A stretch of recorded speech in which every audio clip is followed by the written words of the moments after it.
There is an object. It has been in your home for years. You carry it with you everywhere you go, into your bedroom, onto your nightstand, sometimes even under your pillow. And every single night while you sleep, while your body is at rest and your defenses are lowered and you are in the most spiritually open state a human being can enter, this object is doing something to your financial life that you cannot see. The ancient teachers had a word for it. They called it kilkul, a disruption, a damage at the root level. Not at the surface, at the root. And I am going to explain to you tonight exactly what that disruption is, why it has been keeping a ceiling on your money, and the precise correction that removes it. My name is Rabbi Naomi, and I have spent more than 30 years studying the intersection of Torah wisdom and the laws that govern wealth and abundance. My grandmother carried this knowledge from Eastern Europe, through a period of history when our people had nothing except what they held in their minds and in their practice. She raised 7 children in conditions that would break most people today, and not one of them lacked. Not because of luck, not because of some mystical miracle that cannot be repeated, because she understood something about the energy of a home, the energy of a bedroom, and the spiritual mechanics of how money either flows toward a family or quietly drains away from one. She taught me, and now I am teaching you. Before we go further, I need you to type the word open in the comments right now. Not at the end. Right now, before we go another sentence further. When you declare your readiness publicly, you are making a covenant with the intention you are about to receive. The spiritual agreement begins before the teaching does. Type open. I will be watching. Now, I want to be direct with you about something first, because I have too much respect for your time to soften what needs to be said plainly. Most of you watching this have tried things. You have made budgets, you have written affirmations, you have listened to motivation, you have followed financial gurus who promise that if you think positively enough and visualize clearly enough and want it badly enough, the money will come. And you did those things. And some of them helped a little. And then the ceiling came back. And you are still here, still watching, still looking for the peace that you cannot find. I do not tell you this to embarrass you. I tell you this because I have sat across from thousands of people over 3 decades, and the story I just told is the story I hear most often. Smart people, hardworking people, people of genuine faith and genuine effort. And yet the floor of their financial life stays exactly the same, week after week, month after month, no matter how hard they push. The budgeting apps are not wrong. The positive thinking is not wrong. The hard work is absolutely not wrong. But they are addressing the wrong layer of reality. This is the diagnosis that changed everything for the people I have worked with, and I want you to sit with it for a moment before we move forward. What you see in your bank account, the number, the balance, the ceiling you keep bumping against, that is not the cause. That is the shadow. And you cannot fix a shadow by touching the shadow.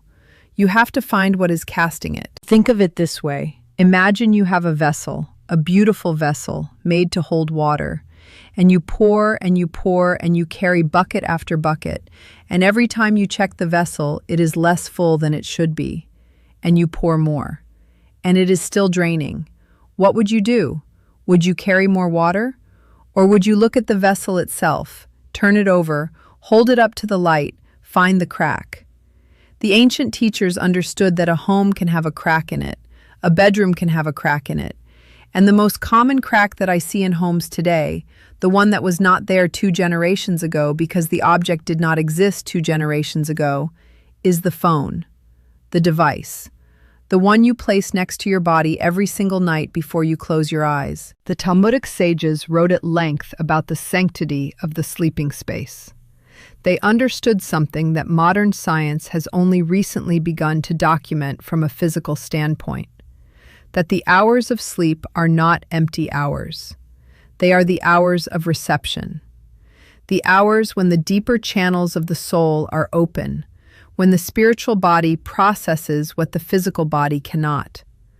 The Kabbalah calls this the journey of the neshama, the higher soul. which partially ascends during sleep to receive renewal, to reconnect with the source of blessing, to download what the waking mind is too busy and too defended to receive. For thousands of years, the sages protected this time. They had precise instructions about what belongs in the sleeping space and what does not. They survived economic collapse. They rebuilt after exile. They maintained wealth of spirit and often of material when everything around them crumbled. And the wisdom that protected them is available to you right now. Let me tell you how I first came to understand the full weight of this particular teaching, because it was not a smooth path. I was 31 years old. It was a December. I remember because there was a thin frost on the windows of my study each morning, and the radiator in the corner clicked and hissed all night. My husband and I had been married for 4 years. We were not in financial crisis, not by the dramatic definition, but there was a persistent tightness, the kind where the money never quite stretched to where it needed to reach, where every month ended with a small deficit that we covered, always covered, but never resolved.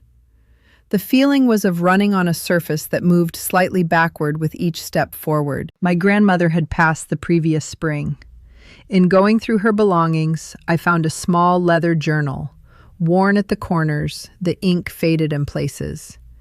It was written partly in Yiddish and partly in Hebrew, and it contained what she called her Shiurim Habayit, the teachings of the home. Rules, practices, arrangements, specific instructions about specific objects in specific rooms. I read it once and set it aside. I was, if I am being completely honest with you, slightly dismissive of it. I was a scholar.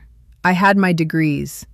I thought I knew where the meaningful wisdom lived, and I was not sure a handwritten journal from a woman who had never attended university was going to teach me something new. That was my failure moment. Pride dressed up as discernment. 6 more months passed. The tightness in our finances did not ease. One evening in June, my husband came home looking heavier than usual and told me that a project he had been counting on had fallen through. Not catastrophically, but it was the 3rd such near miss in a single year. That night I went back to the journal. I found the section on the bedroom. I found the specific instruction about what my grandmother called kleib gam, damaged instruments, objects that carry chaotic frequency, and their placement near the sleeping body. She was not writing about phones, of course. She was writing about other things. But the principle was identical. And when I read the principle, I understood immediately that the phone on my nightstand, the phone I placed there every single night, plugged in, screen facing up, notification sounds still half on, was a precise modern version of exactly what she was describing. I moved it that night, out of the bedroom entirely. I put it in the hallway. It felt strange. I felt slightly exposed, slightly disconnected, and I am not going to pretend otherwise. There was resistance, but I committed to 30 days. Within 3 weeks, not overnight, not in 48 hours, but within 3 weeks, something shifted in the quality of my sleep in a way I had not expected. I was waking with a different kind of clarity. My husband commented on it before I said a word to him. And then, in the 4th week, he received a call from someone he had worked with years earlier, out of the blue, completely unprompted, with a project that was larger than anything we had seen in 2 years. It was not a windfall from the sky. It was a connection that had always been possible. But the channel, it seemed, had been blocked. And now it was not. I am not telling you that moving your phone causes money to appear. I am telling you something more precise than that. I am telling you that what that phone does to your sleeping space, to the energetic quality of your most open and receptive hours, creates a condition that the ancient teachers would have recognized immediately as tuma b'makom menucha, impurity in the place of rest. And the consequence of that condition, sustained night after night, year after year, is exactly the ceiling you have been living under. Let me give you the principle precisely, because precision matters here. The phone is not evil. I want to be clear about this. It is not a cursed object. The phone is a machine of relentless demand. It is designed, deliberately, architecturally designed, to never be finished. There is always another notification, another email, another update, another alert. Even when the screen is dark and the sound is off, the phone continues to search, ping, and signal. It is in a constant state of seeking. And when you place this object next to your sleeping body, you are placing the energy of incompleteness, of perpetual lack, of never enough, right at the center of your most sacred hours. The Zohar teaches that the bedchamber is a makom kadosh, a sacred space, specifically because of what happens there spiritually during sleep. The sages were very specific. The sleeping space must carry the frequency of shlemut, wholeness, completion, peace. Because the soul that enters rest inside a field of completion comes back renewed, open, and aligned with the frequency of abundance. The soul that enters rest inside a field of frantic seeking, and this is what the phone creates, comes back depleted, contracted, and cut off from the channels of provision. This is not metaphor. In the tradition, this is operating law. It is as precise and as reliable as any physical law you were taught in school. Now let me tell you what to do with this. The practice is not complicated. Its power is in its consistency and its intention, not in its difficulty. First, the phone does not sleep in your bedroom. Full stop. This is the foundational instruction, and I am going to be direct with you. If you are already composing the reasons why you cannot do this, your alarm, your work, your children, I want you to hear me say that every one of those reasons has a solution, and every one of those solutions costs less than the financial ceiling you are currently living inside. Use a separate alarm clock. It costs $4. Forward urgent calls to another device. Create a boundary. The phone goes in the hallway, or in another room, or in a basket by the door. But it does not sleep where you sleep. Second, and this is the step most people skip, and it is the step that carries the most spiritual weight. Before you place the phone outside the bedroom, you say something, out loud, not silently. The ancient teachers were precise about this. Spoken declaration carries a frequency that mental intention alone does not. You say, I am creating a space of shlemut. This place is sealed for rest and for renewal. What belongs here remains. What does not belong here, I release. You do not need to say it perfectly. You do not need to say it in Hebrew. You need to say it with intention, out loud, as an act of conscious creation. This is what my grandmother called kavanah b'makom, directed intention in a specific place. It transforms a physical action into a spiritual act, and it is the difference between a habit and a practice. Third, once the phone is outside, do not immediately replace its absence with a television, a tablet, a laptop, or any other device that carries the same frequency. I have seen people move the phone and then prop up a screen 2 feet away and wonder why nothing changed. The bedroom must become a room of completion, of quiet, of wholeness. You may keep a physical book, particularly texts of prayer, wisdom, or gratitude. You may keep a candle. You may keep a glass of water, which the Kabbalists teach absorbs the spiritual intention of the space. But the fundamental principle is this: the last thing your eyes see before they close must carry the frequency of shlemut, not the frequency of seeking. Fourth, in the morning, before you bring the phone back into your awareness, before you check anything, before you scroll or respond or react, give yourself 7 minutes. 7 is not an arbitrary number in this tradition. It is the number of completion, of Shabbat, of cycles that close. 7 minutes of silence, or of prayer, or of gratitude spoken out loud. Not scrolling with the sound off, not lying in bed thinking about your inbox. 7 minutes of conscious, intentional alignment before the world comes back in. This is what my grandmother called the morning gate, The first 7 minutes of the day are a gate, and what you let through that gate sets the spiritual tone for every hour that follows. These 4 steps together form what I would call the architecture of the sleeping space. And what tends to follow, in the experience of those I have worked with who apply this consistently, not for 3 days, but for at least 3 to 4 weeks, is a gradual but unmistakable shift in the quality of the day. Decisions become clearer. Opportunities that were always present begin to feel accessible rather than distant. The experience of money changes, not always in a single dramatic event, but in the way water begins to move again in a pipe that had been partially blocked. The flow returns. I want to be honest with you about something now, because I have seen what comes next enough times to warn you in advance. What I have shared with you today is real, and it works. But it is one brick, one important foundational brick. There is an entire architecture of practice that the complete teaching contains, and I have spent the last several years organizing that full architecture into a resource that people can work with at home without needing to sit across from me for years. It covers the sleeping space, yes, but also the entry of the home, the direction of certain objects, the specific words that block abundance, and the specific words that open it, the timing of financial decisions according to the ancient calendar, and the personal energetic patterns that follow certain family lineages that most people have never been taught to identify. If what I shared today opened a door for you, and I believe it has, then you will want to walk through the full doorway, not just stand at the threshold. The link is in the description. Everything you need to take the next step is there.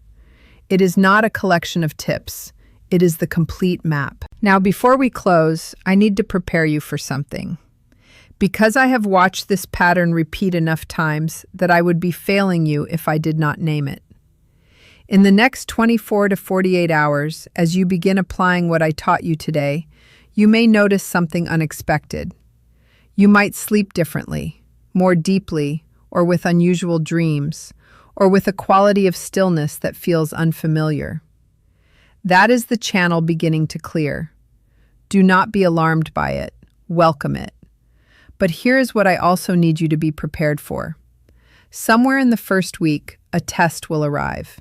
It almost always does. A bill will come that feels heavier than expected. Something in your finances will tighten in an unusual way. A plan you were counting on will be delayed or disrupted. And in that moment, everything in you will want to say, "This is not working."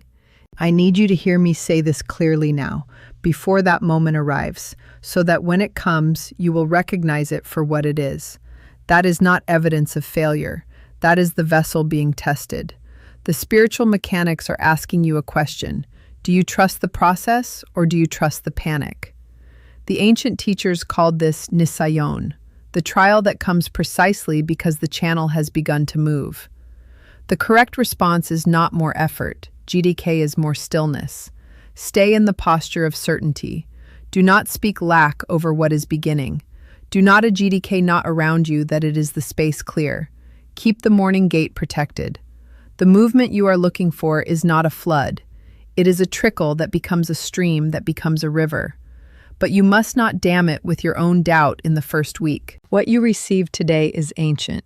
It has been preserved through centuries, not because it is beautiful, though it is, but because it works. And now it belongs to you. I want you to do one thing before you close this video. Leave me a comment below. Tell me the one thing from today's teaching that you are applying first. Just that one thing. I read every comment, and I am genuinely looking for the names of the people who move from receiving to doing. That is the line between those who are transformed by wisdom and those who are merely informed by it.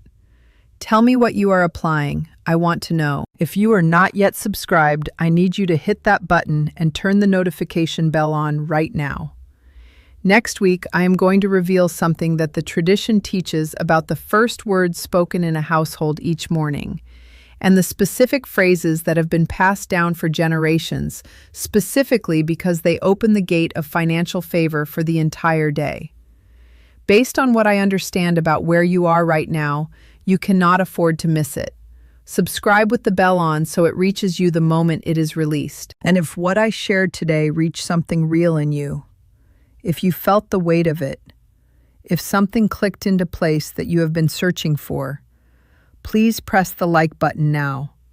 It tells this platform that this wisdom has value, and it puts it in front of someone else who is quietly searching for exactly what you just found. You become the channel by which this knowledge reaches them. That is not a small thing in this tradition. That is an act of genuine spiritual generosity.